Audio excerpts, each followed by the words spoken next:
Hi, I'm Andrea. One of the main reasons why I'm doing this petition for my son is because he can't speak. James is non-verbal. I need to speak for him. And so when he was injured recently at a respite house and everyone appeared to cover it up, including the police didn't really want to investigate, I realised I would have to stand up and fight for my son. I know that song, Don't Give Up on Me by Andy Kramer, it really speaks about, I will fight for you until my heart is black and blue, and I won't give up on you, and I will hold on to you. All those words are how I feel about my son, that I want to protect him. And I know all parents that when you have a child with special needs, even when they get older and they're over 18, that you want to protect them and you want to stand up and you want to fight for them. So when injustice is done and someone is hurt, you feel that you have to stand up, you have to say something, because we can't be silent. We're their parents, and if our child can't speak, then we have to speak for him. And my petition is to bring about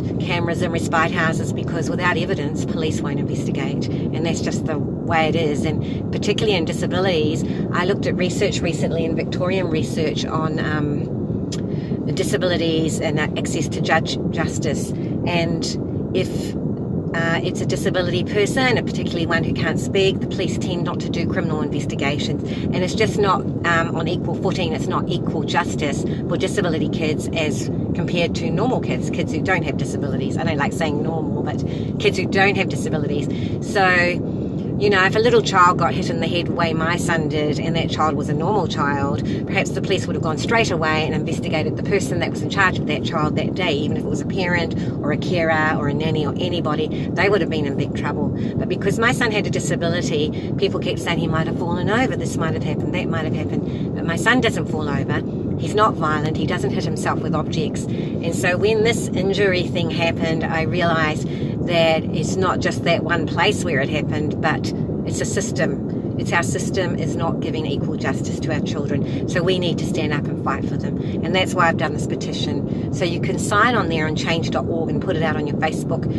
It's going to the federal government now, this petition, because apparently it comes under their jurisdiction, is what we've been told by the Secretary of the Minister of Disabilities from the federal government, which I just received a letter this week. So if we're going to go Australian-wide, I wish that all parents would stand up. Now, they go on about privacy issues.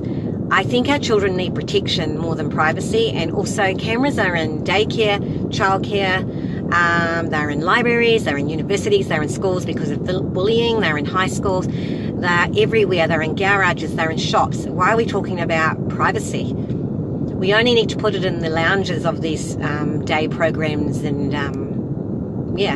day programs, accommodation places, respite houses, where my son was only there for that day, but he does go and stay there regularly. And they did remove the girl, but now still no one has questioned her because the police won't follow up with a criminal investigation. So I have complained to the police commissioner.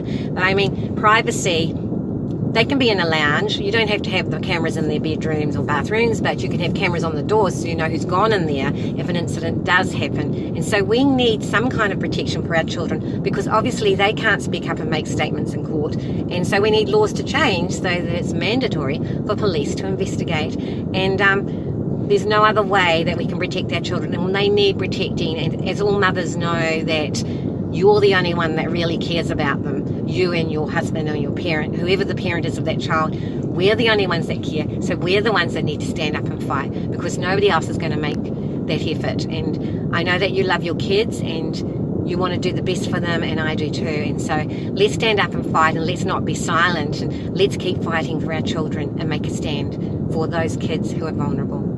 Thanks. This is Andrea.